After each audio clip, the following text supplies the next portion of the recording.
The treatment of slaves in the United States varied by time and place, but was generally brutal and degrading. Whipping and sexual abuse, including rape, were common. Teaching slaves to read was discouraged or, depending upon the state, prohibited, so as to hinder aspirations for escape or rebellion.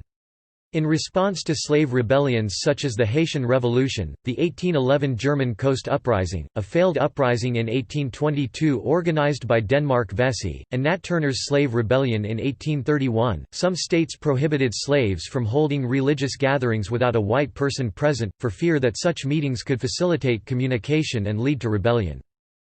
Slaves were punished by whipping, shackling, beating, mutilation, branding and/or imprisonment. Punishment was most often meted out in response to disobedience or perceived infractions, but masters or overseers sometimes abused slaves to assert dominance. Pregnancy was not a barrier to punishment, methods were devised to administer lashings without harming the baby. Slave masters would dig a hole big enough for the woman's stomach to lie in and proceed with the lashings. But such protective steps gave neither expectant slave mothers nor their unborn infants much real protection against grave injury or death from excess zeal or number of lashes inflicted, as one quote by ex-captive Moses Grandy took note. "One of my sisters was so severely punished in this way, that labor was brought on, and the child born in the field. This very overseer, Mr. Brooks, killed in this manner a girl named Mary, her parents were in the field at the time. He also killed a boy about 12 years old. He had no punishment, or even trial, for either murder."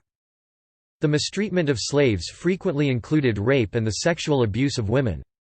The sexual abuse of slaves was partially rooted in historical Southern culture and its view of the enslaved as property. After 1662, when Virginia adopted the legal doctrine partus sequitur ventrum, sexual relations between white men and black women were regulated by classifying children of slave mothers as slaves regardless of their father's race or status. Particularly in the Upper South, a population developed of mixed race mulatto offspring of such unions, although white Southern society claimed to abhor miscegenation and punished sexual relations between white women and black men as damaging to racial purity.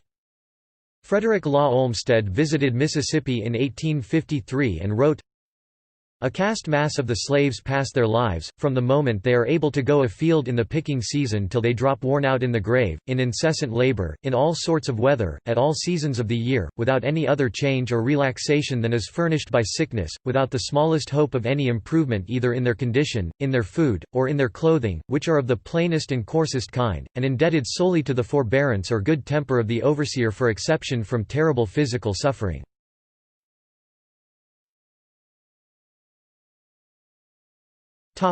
Living conditions.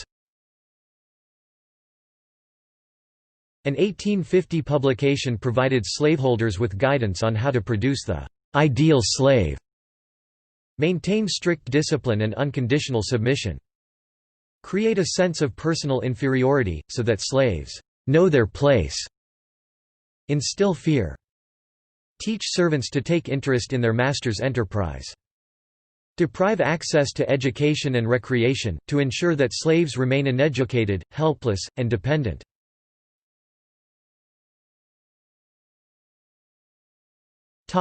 Brutality. According to historians David Brian Davis and Eugene Genovese, treatment of slaves was harsh and inhumane. During work and outside of it, slaves suffered physical abuse, since the government allowed it. Treatment was usually harsher on large plantations, which were often managed by overseers and owned by absentee slaveholders. Small slaveholders worked together with their slaves and sometimes treated them more humanely. Besides slaves being vastly overworked, they suffered brandings, shootings, floggings, and even worse punishments. Flogging was a term often used to describe the average lashing or whipping a slave would receive for misbehaving. Many times a slave would also simply be put through wanton cruelties, or unprovoked violent beatings or punishments.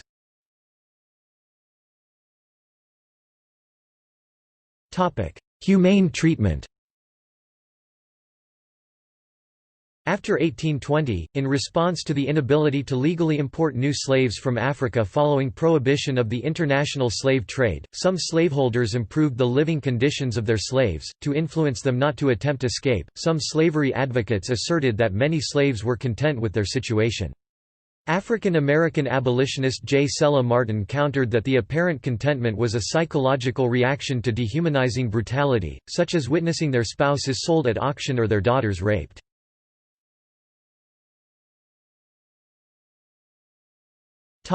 Education and access to information. Slaveholders feared slave rebellions and attempts of escape. Most of them sought to minimize slaves' exposure to the outside world to reduce the risk of rebellion.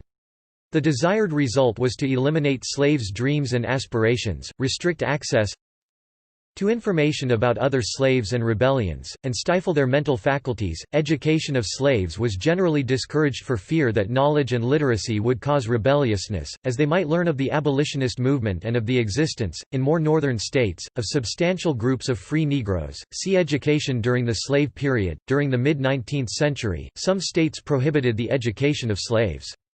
In 1841, Virginia punished violations of this law by 20 lashes to the slave and a $100 fine to the teacher, and North Carolina by 39 lashes to the slave and a $250 fine to the teacher.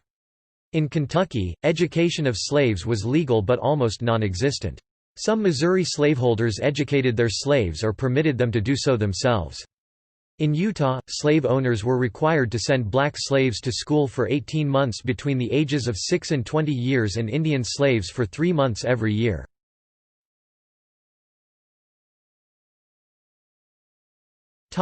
Working conditions. In 1740, following the Stono Rebellion, Maryland limited slaves' working hours to 15 per days in the summer and 14 in the winter, with no work permitted on Sunday. Historian Charles Johnson writes that such laws were not only motivated by compassion, but also by the desire to pacify slaves and prevent future revolts. Slave working conditions were often made worse by the plantation's need for them to work overtime to sustain themselves in regards to food and shelter. In Utah, slaves were required to work reasonable hours.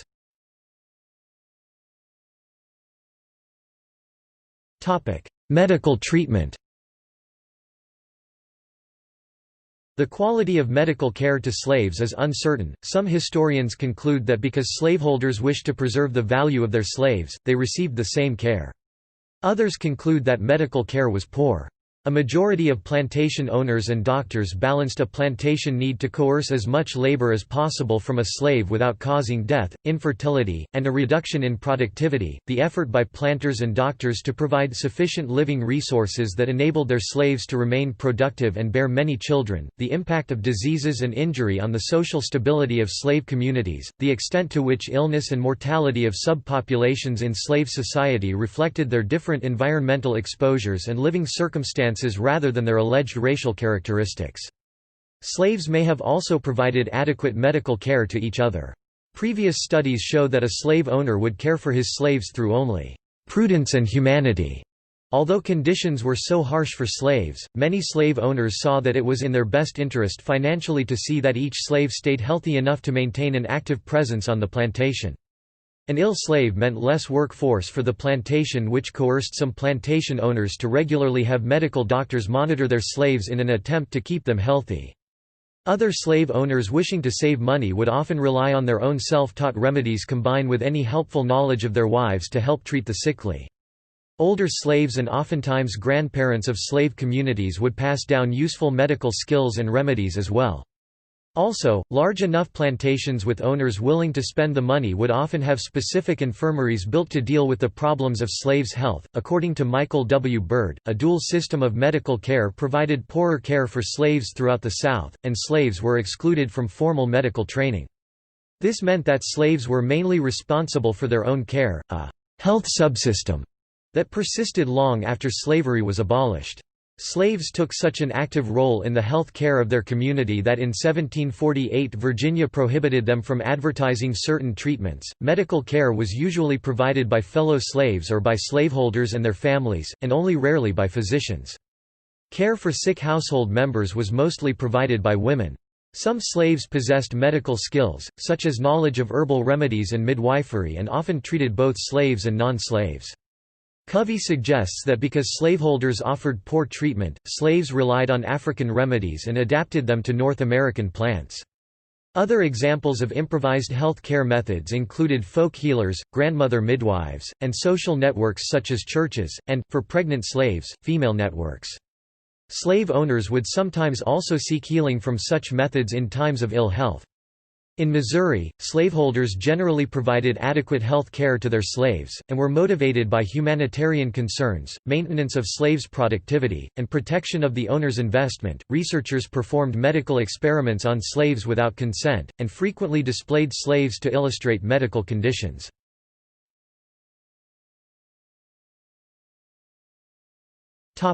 Religion. During the early 17th century, some colonies permitted slaves who converted to Christianity to become free, but this possibility was eliminated by the mid-17th century. In 1725, Virginia granted slaves the right to establish a church, leading to the establishment of the first Church of Colored Baptists. In many cases throughout the American South, slaves created hybrid forms of Christianity, mixing elements of traditional African religions with traditional as well as new interpretations of Christianity. South Carolina permitted law enforcement to disband any religious meeting where more than half the participants were black.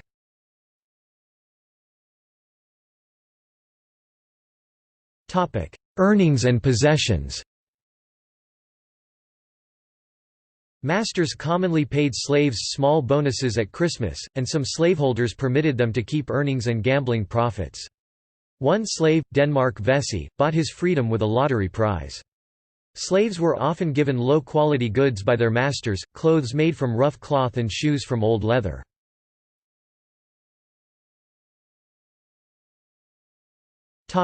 In comparison to non-slaves. Robert Fogel argued that the material conditions of slaves were better than those of free industrial workers. However, 58% of historians and 42% of economists surveyed disagreed with Fogel's proposition. Fogel's view was that, while slaves' living conditions were poor by modern standards, all workers during the first half of the 19th century were subject to hardship.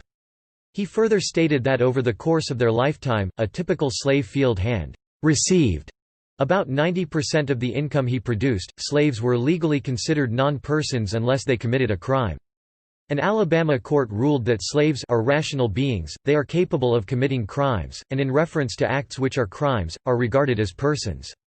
Because they are slaves, they are incapable of performing civil acts, and, in reference to all such, they are things, not persons.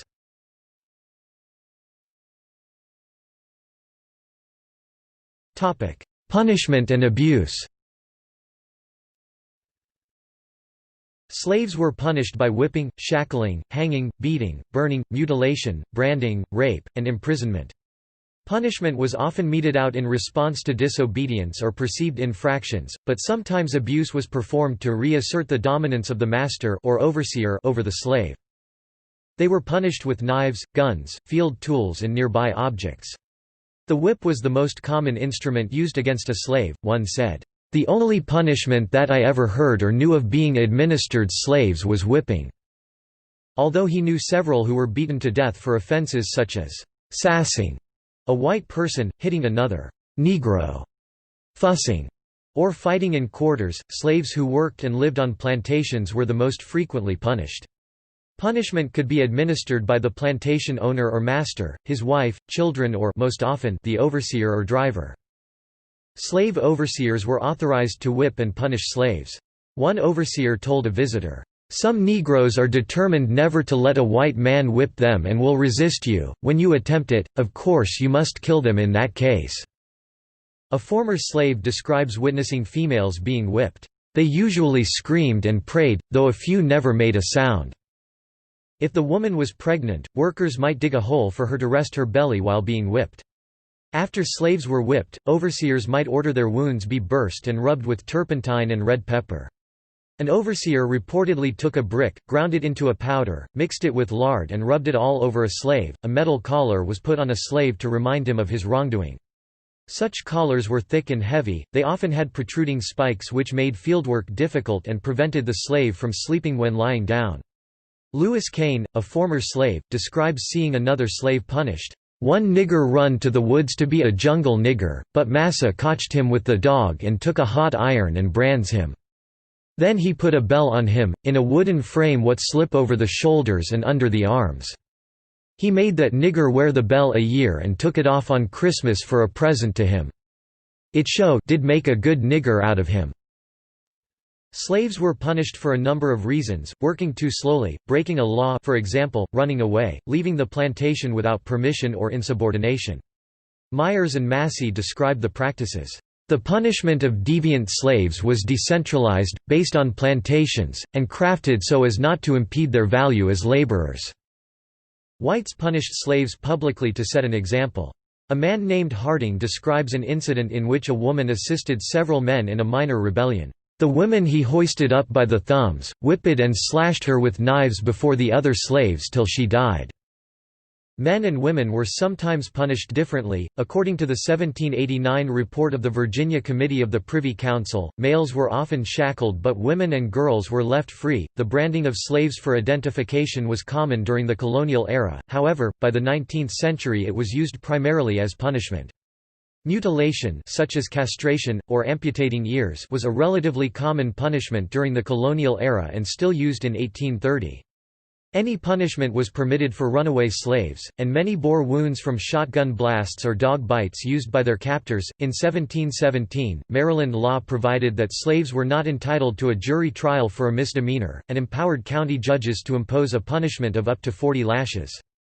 In 1729, the colony passed a law permitting punishment for slaves including hanging, decapitation, and cutting the body into 4 quarters for public display. In 1740, South Carolina passed a law prohibiting cruelty to slaves, however, slaves could still be killed under some circumstances.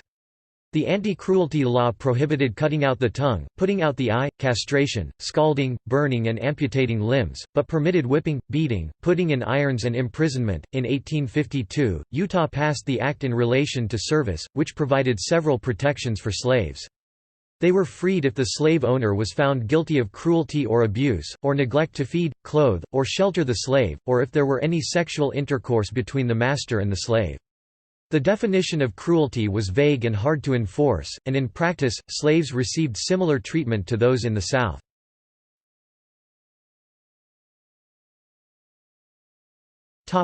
Laws governing treatment. By law, slaveholders could be fined for not punishing recaptured runaway slaves. Slave codes authorized, indemnified, or required violence, and were denounced by abolitionists for their brutality. Both slaves and free blacks were regulated by the Black Codes, and their movements were monitored by slave patrols conscripted from the white population. The patrols were authorized to use summary punishment against escapees. In the process, they sometimes maimed or killed the escapees. Historian Nell Irvin Painter and others have documented that Southern history went across the color line. Contemporary accounts by Mary Chesnut and Fanny Kemble, both married in the Deep South planter class, and accounts by former slaves gathered by the Works Progress Administration (WPA) attested to the abuse of women slaves by white owners and overseers.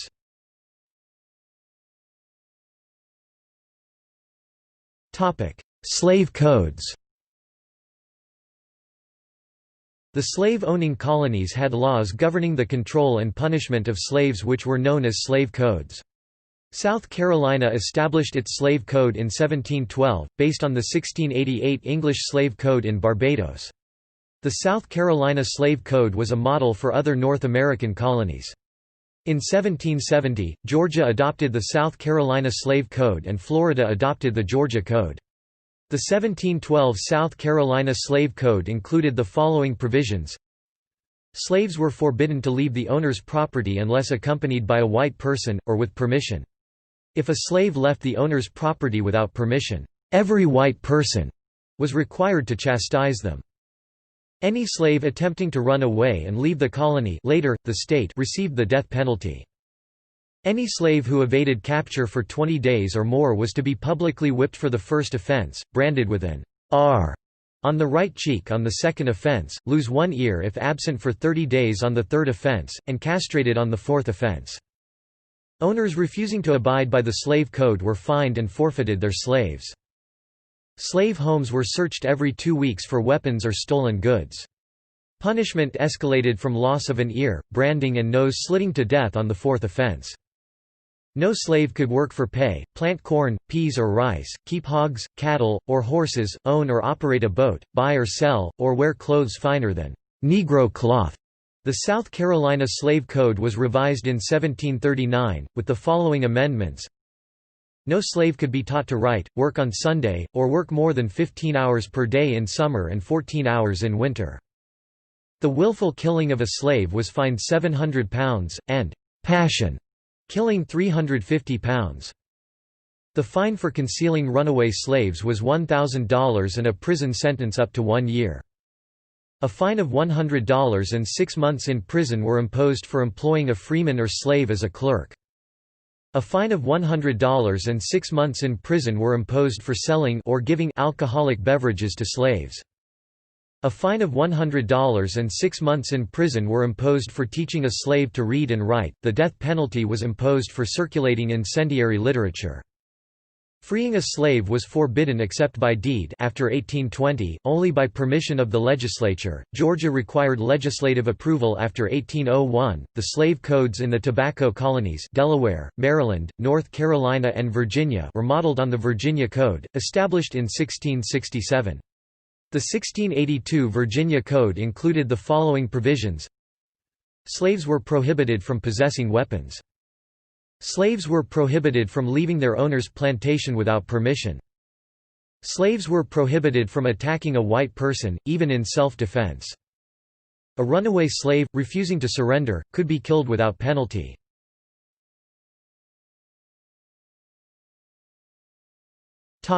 Owners convicted of crimes. In 1811, Arthur William Hodge was the first slaveholder executed for the murder of a slave in the British West Indies. However, he was not, as some have claimed, the first white person to have been executed for killing a slave. Records indicate at least 2 earlier incidents.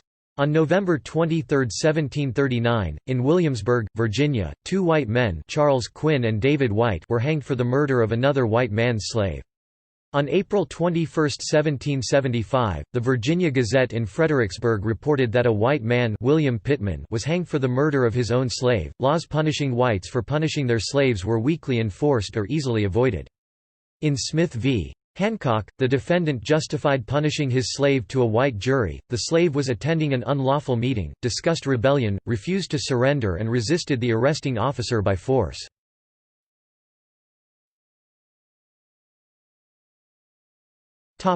Sexual relations and rape.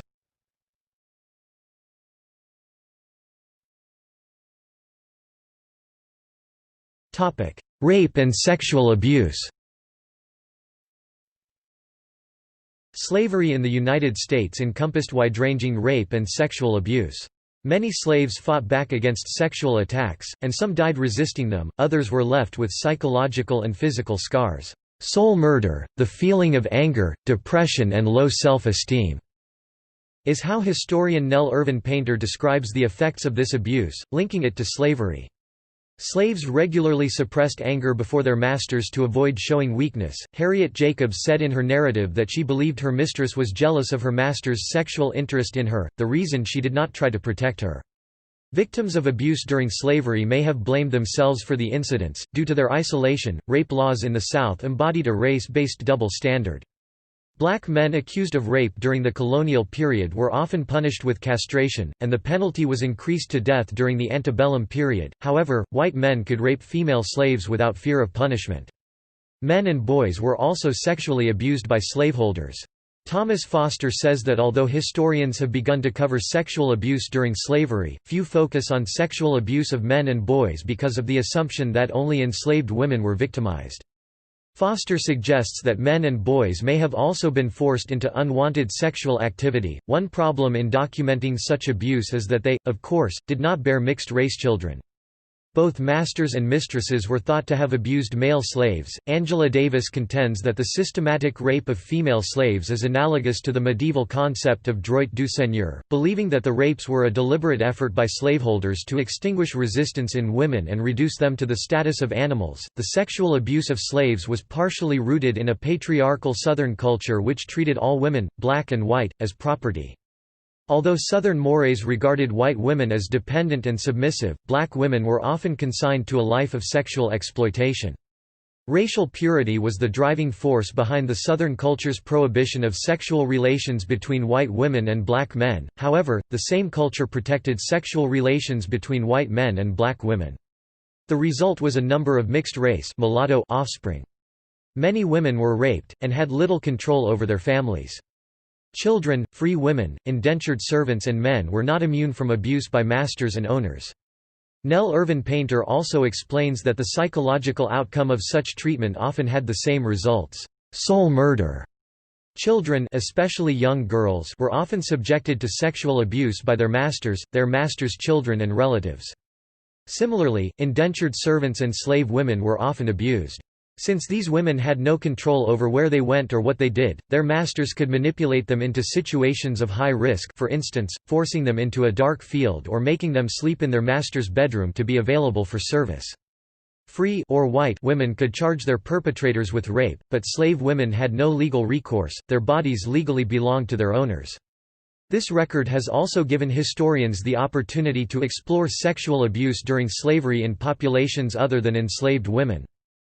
In 1662, the southern colonies adopted into law the principle of partus sequitur ventrum, by which the children of slave women took the status of their mothers regardless of paternity. This was a departure from English common law, which held that children took the status of their father. Some fathers freed their children, but many did not. The law relieved men of responsibility to support their children, and restricted the open secret of miscegenation to the slave quarters. However, Europeans and other visitors to the South noted the number of mixed-race slaves. During the 19th century, Mary Chesnut and Fanny Kemble, whose husbands were planters, chronicled the disgrace of white men taking sexual advantage of slave women.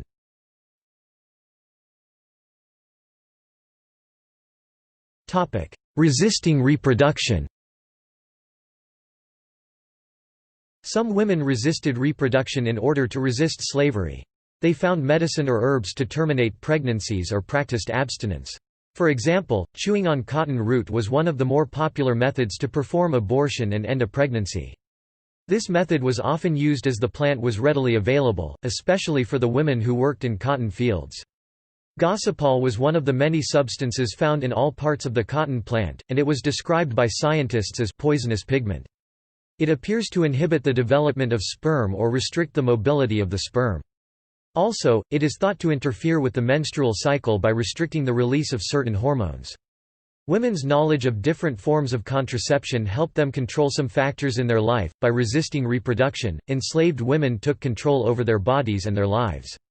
Richard Follett says, by consciously avoiding pregnancy or through gynecological resistance, black women reclaimed their own bodies, frustrated the planters' pro-natalist policies, and in turn defied white male constructions of their sexuality.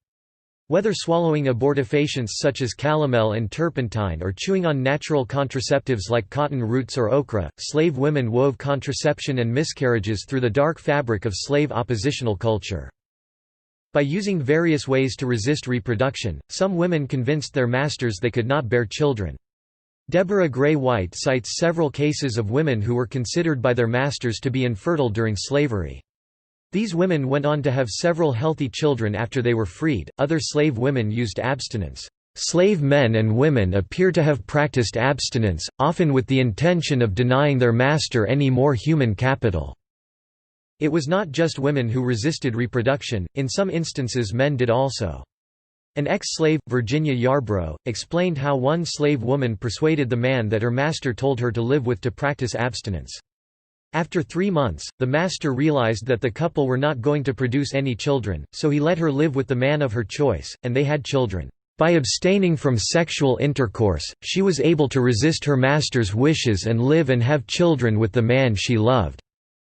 Women resisted reproduction to avoid bringing children into slavery, and to deprive their owners of future property and profit. In addition to the labor they provided, slaves were a profitable investment. Their prices rose steadily throughout the antebellum era, as did the return that slave owners could expect when slaves reproduced.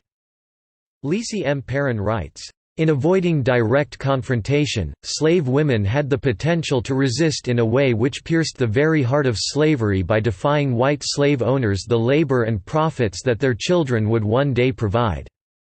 Women knew that slave children were forced to start working at a very young age. Life was harsh under slavery, with little time for a mother and child to bond. Enslaved women and their children could be separated at any time. Women were forced to do heavy work even if pregnant. Sometimes this caused miscarriage or difficulties in childbirth. Richard Follett explains that, "Heavy physical work undermines reproductive fitness, specifically ovarian function, and thus limits success in procreation." An enslaved woman carried her infant with her to field work, nursing it during brief breaks. For instance, in Freedom on My Mind, it is said that as an infant, he rode on his mother's back while she worked in the fields to nurse. Women's use of contraception was resistance and a form of strike, since slave women were expected to reproduce. Despite acts of resistance, many slave women had numerous children.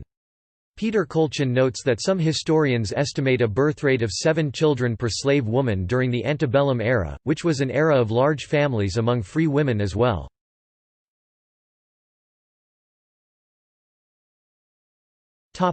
Effects on womanhood. Slave women were unable to maintain African traditions, although some were carried on. African women were born, raised to give birth, there were no rituals or cultural customs. Under extreme conditions the desire and ability of women to have children is reduced. Slavery removed everything that made them feel woman, motherly, African. A normal African family life was impossible, women were in the field most of the day and fathers were almost non-existent. In Africa, motherhood was the fulfillment of female adulthood and fertility, the African woman's greatest gift.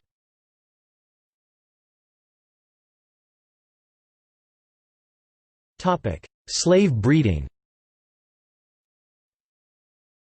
Slave breeding was the attempt by a slave owner to influence the reproduction of his slaves for profit. It included forced sexual relations between male and female slaves, encouraging slave pregnancies, sexual relations between master and slave to produce slave children, and favoring female slaves who had many children. Nobel economist Robert Fogel disagreed in his controversial 1970s work that slave breeding and sexual exploitation destroyed black families. Fogel argued that since the family was the basic unit of social organization under slavery, it was in the economic interest of slaveholders to encourage the stability of slave families, and most did so. Most slave sales were either of entire families, or of individuals at an age when it would have been normal for them to leave home. However, testimony from former slaves does not support Fogel's view. For instance, Frederick Douglass, who grew up as a slave in Maryland, reported the systematic separation of slave families and widespread rape of slave women to boost slave numbers. With the development of cotton plantations in the Deep South, planters in the Upper South frequently broke up families to sell surplus male slaves to other markets. In addition, court cases such as those of Margaret Garner in Ohio or Celia, a slave in 19th-century Missouri, who killed her master when pregnant by him for the third time, dealt with women slaves who had been sexually abused by their masters.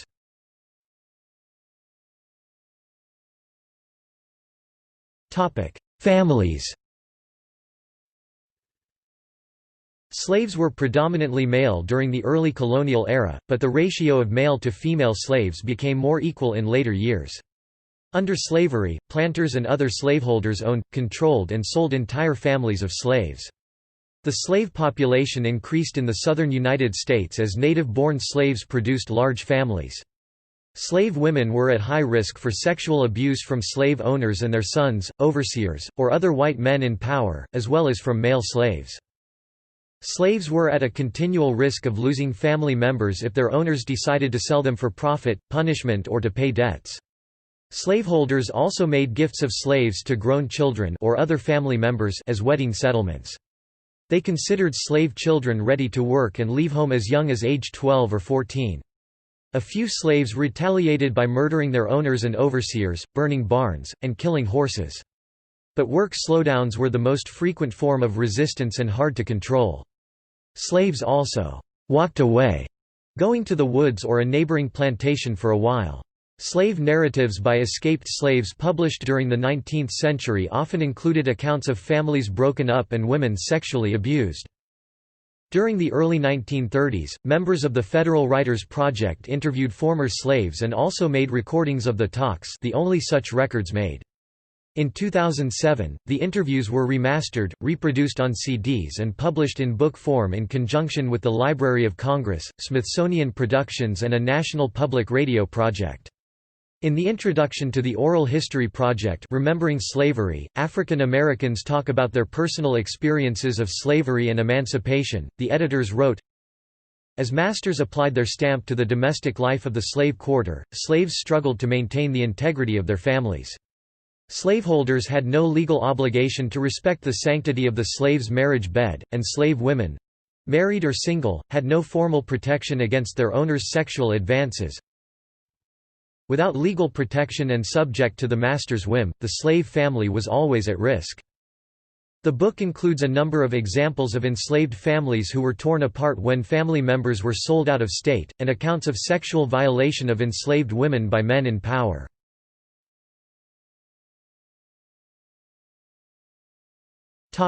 Female slave stereotypes. The evidence of white men having sexual unions with slave women was obvious in the many mixed-race children who were born into slavery and part of many households. In some areas, such mixed-race families became the core of domestic and household servants, as at Thomas Jefferson's Monticello. Both his father-in-law and he took mixed-race slave women as concubines after being widowed. Each man had 6 children by his slave. Jefferson's young concubine, Sally Hemings, was 3/4 white, the daughter of his father-in-law John Wales and the half-sister of his late wife.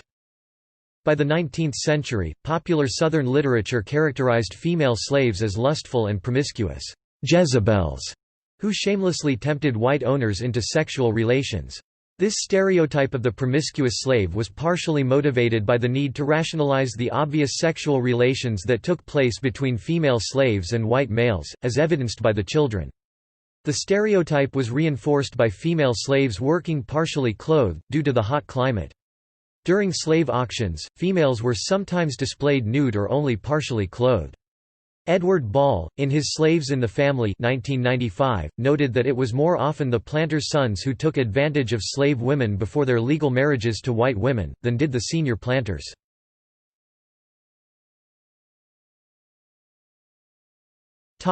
Concubines and sexual slaves.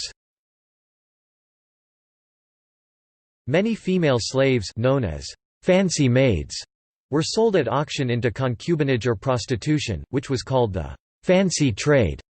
Concubine slaves were the only female slaves who commanded a higher price than skilled male slaves. During the early Louisiana colonial period, French men took wives and mistresses from the slaves. They often freed their children and, sometimes, their mistresses. A sizable class of free people of color developed in New Orleans, Mobile and outlying areas such as Isle Brevelle. By the late 18th century, white Creole men of New Orleans, known as French Creoles, had a relatively formal system of placage among free women of color, which continued under Spanish rule. Mothers negotiated settlements or dowries for their daughters to be mistresses to white men. In some cases, young men took such mistresses before their marriages to white women, in others, they continued the relationship after marriage. They were known to pay for the education of their children, especially their sons, whom they sometimes sent to France for schooling and military service.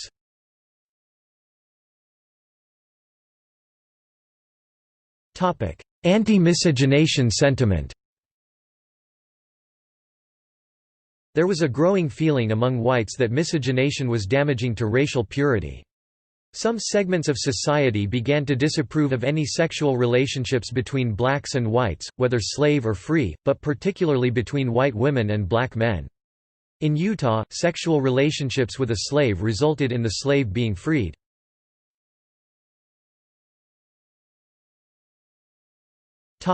Mixed-race children.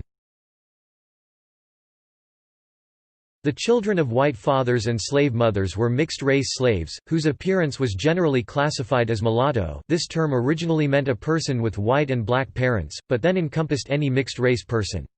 By the turn of the 19th century, many mixed-race families in Virginia dated to colonial times. White women, generally indentured servants, had unions with slave and free African-descended men. Because of the mother's status, those children were born free and often married other free people of color. Given the generations of interaction, an increasing number of slaves in the United States during the 19th century were of mixed race. In the United States, children of mulatto and black slaves were also generally classified as mulatto. With each generation, the number of mixed-race slaves increased. The 1850 census identified 245,000 slaves as mulatto. By 1860, there were 411,000 slaves classified as mulatto out of a total slave population of 3,900,000. As noted above, some mixed-race people won freedom from slavery or were born as free blacks. If free, depending on state law, some mulattoes were legally classified as white because they had more than 1/2 to 7/8 white ancestry. Questions of social status were often settled in court, but a person's acceptance by neighbors, fulfillment of citizen obligations and other aspects of social status were more important than lineage in determining whiteness. Notable examples of mostly white children born into slavery were the natural children of Thomas Jefferson by his mixed-race slave Sally Hemings, who was 3/4 white by ancestry. Since 2000, historians have widely accepted Jefferson's paternity. The change in scholarship has been reflected in exhibits at Monticello and in recent books about Jefferson and his era. Some historians, however, continue to disagree with this conclusion. Speculation exists on the reasons George Washington freed his slaves in his will. One theory posits that the slaves included 2 half-sisters of his wife, Martha Custis. Those mixed-race slaves were born to slave women owned by Martha's father, and were regarded within the family as having been sired by him. Washington became the owner of Martha Custis slaves under Virginia law when he married her, and faced the ethical conundrum of owning his wife's sisters.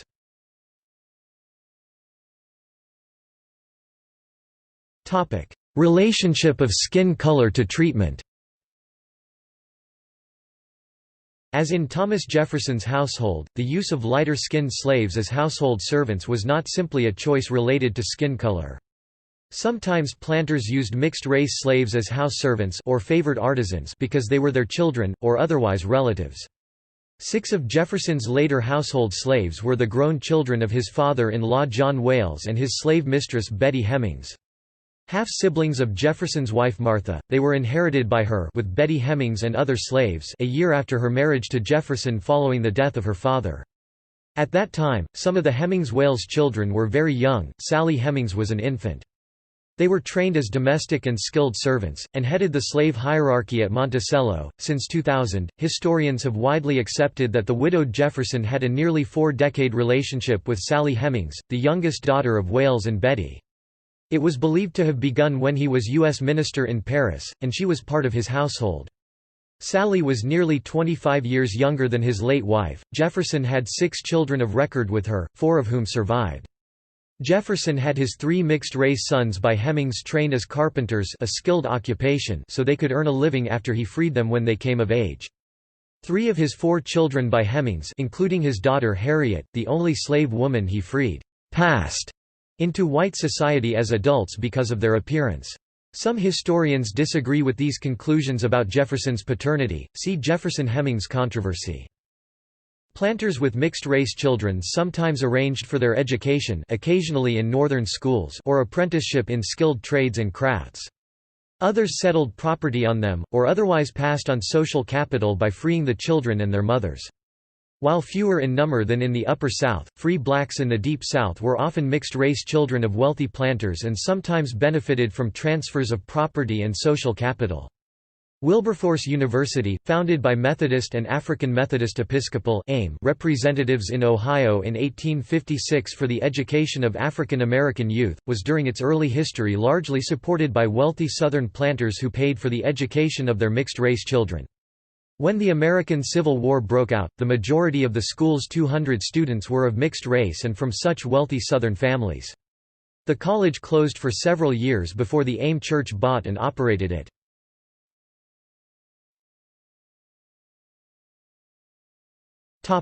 See also 40 Acres and a Mule, Freedmen's Bureau.